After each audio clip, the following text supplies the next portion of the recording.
Coming up this week on Montclair News Lab. A beloved local institution, a diner that has served many generations, finds itself the victim of a much-needed traffic project. All the construction vehicles, backhoes, dumpsters, people have shied away from us. One Montclair State student decides to push back against beauty standards by creating a song and a hashtag. If they can be brave and open up about these things, then I can too. And a behind-the-scenes sneak peek at the campus radio station, WMSC. Why are these two sleeping? Christian, we have to film News Lab! Oh my God, you're right, let's go! From the School of Communication and Media at Montclair State University, this is Montclair News Lab.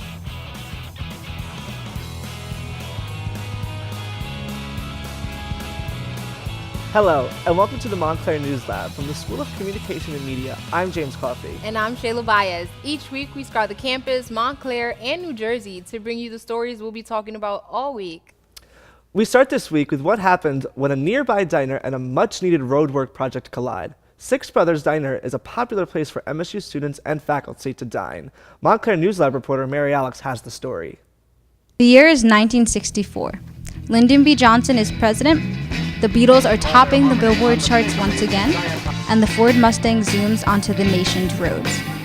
In Little Falls, New Jersey, Six Brothers Diner opened its doors and instantly becomes a magnet for hungry residents. Business is booming, and it appears as though nothing can stop it. Then this construction started in 2015. The New Jersey Department of Transportation is building a bridge across Route 46, which is affecting the Six Brothers Diner. The construction has devastated business. After having vehicles in the parking lot, all the construction vehicles, backhoes, dumpsters, people have shied away from us. Six Brothers Diner is a great diner because it's well located on Route 3, though getting here with the construction is very fascinating now since the roads seem to change depending upon the time that you come here. The New Jersey Department of Transportation project was meant to ease congestion in the Route 3-46 bottleneck and is expected to continue until 2022.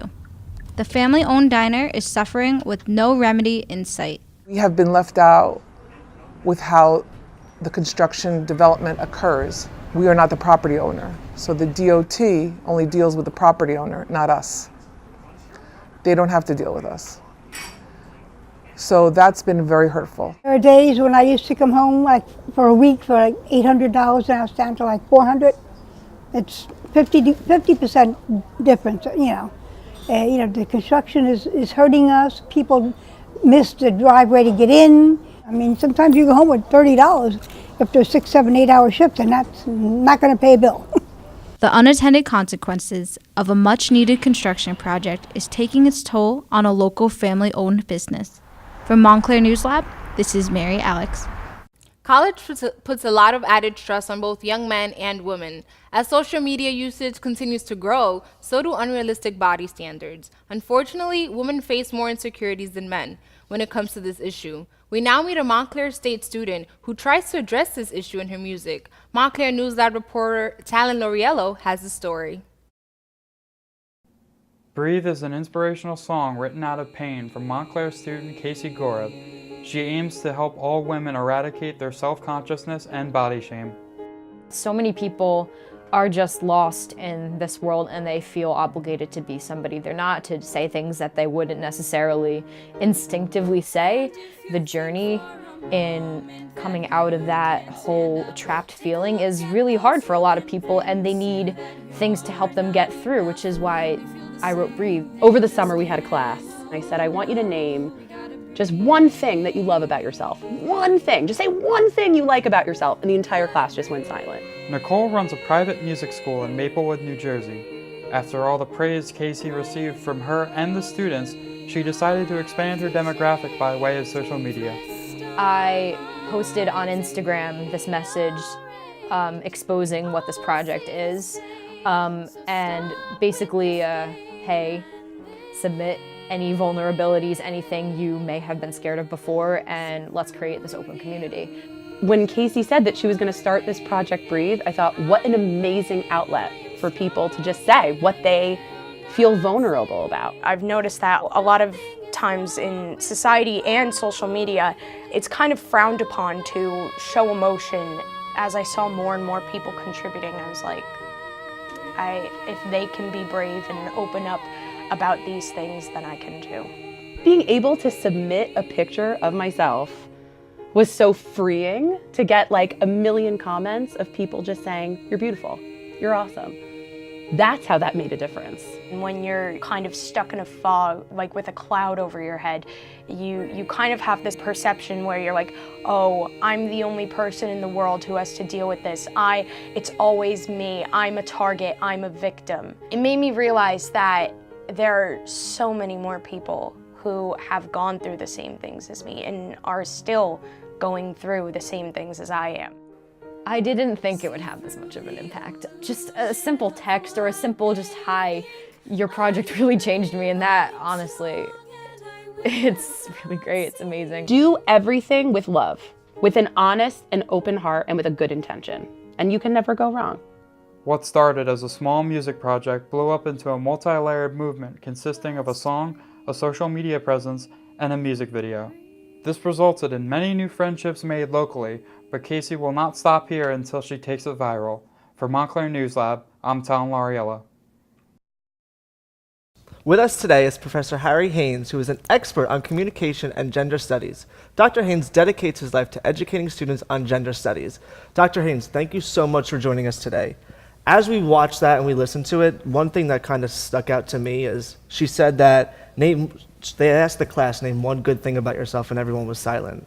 As a professor, do you think that's true? If you were to ask your class tomorrow just to name a good thing about themselves, everyone would be silent? Well, look, to begin with, that's kind of a weird question to ask a bunch of young people, so there might be some reticence there. I would be surprised here at Montclair State because most of the students here, particularly in the School of Communication and Media, speak up. And so I think that most of our students would probably be able to find at least something that they liked about themselves. But the fact that there are a lot of young people all across the country who would have a hard time coming up with at least one positive thing about themselves really is a testament to the enormous power of media content. Oh yeah, and I think we're seeing it a lot more now. You know? Yeah, and in Project Brief, they focus a lot on female body positivity and body image. But where do you think men stand on this issue? Is it higher, or where well, do we stand with that? I would say that in a society like this, where women are constantly objectified, we should expect young women to have a greater difficulty with these eating disorders and other pathologies that go along with the big question of body image. But certainly young men are dealing with that too. The pathology plays out along gender lines. Women who are susceptible can never be thin enough. Men, on the other hand, can never be big enough. And so the guys are in the gym working out obsessively, right? And perhaps using steroids and other dangerous substances to gain bulk. And a lot of it has to do with what they see on television and how they imagine that their bodies must be in order for them to be worthy, in order for them to experience self-worth. And that, I think, is where programs like this can make a major contribution, because anything that can add a critical dimension to how people go about using television content, from my point of view, is a good thing. You know, it's TV. It's not real. It's television. And many of the images that turn up on TV, and certainly in magazine ads, right? Those human beings don't actually exist anywhere on the face of the earth. Even Photoshop. Yeah. Unfortunately. You briefly touched about stereotypes and women with eating disorders back when TV first started. At a place where we are now, we're seeing plus size models make their way into magazines. Do you think the evolution of media has helped women, and now we're seeing these campaigns from different musicians? Or are we still stuck in that place where a woman has to be this thin, like she has to be a perfect Barbie?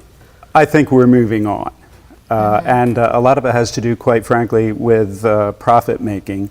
The media corporations have figured out that, well, you know, if you want to attract a broad range in the audience, it might be a good idea to provide a broad range of representations in your programming.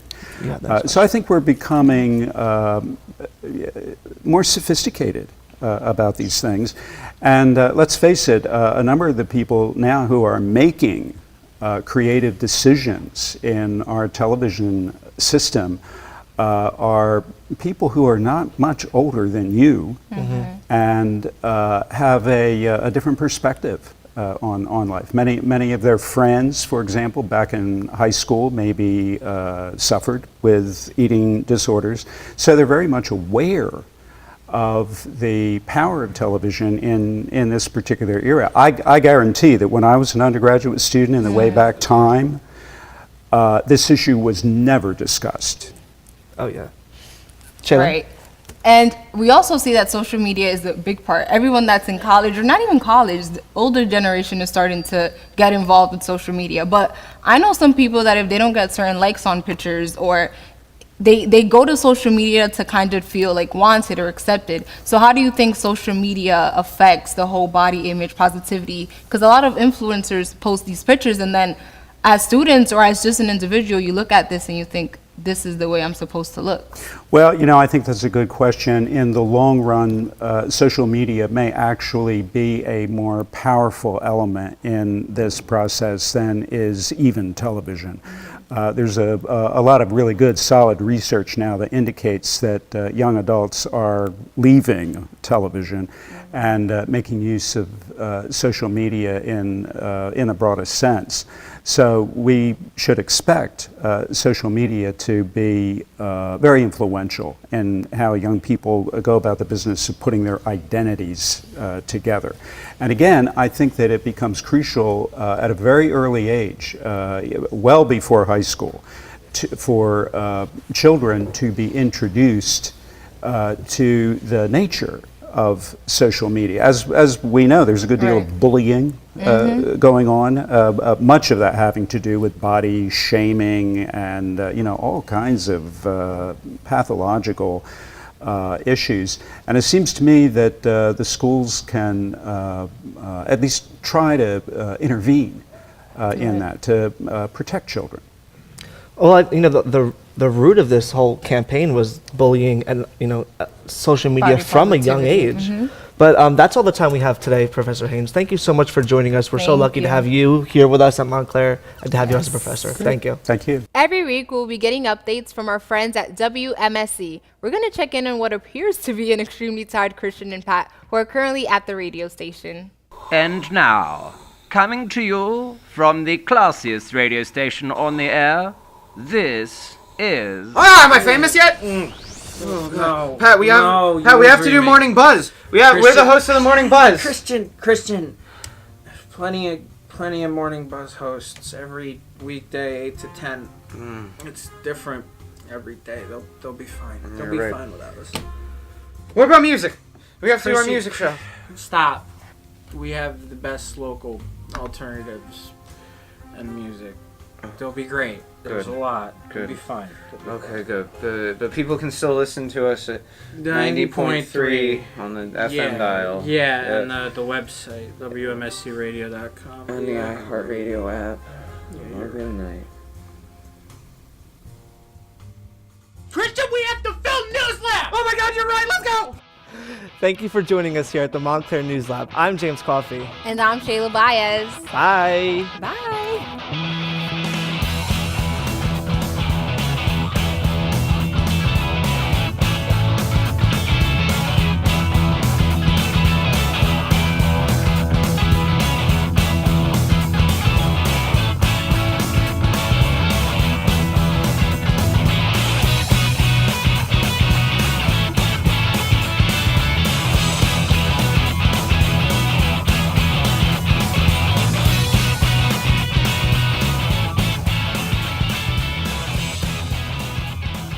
Follow us on Instagram, Twitter, and Facebook. Also visit our website, www.montclairnewslab.tv.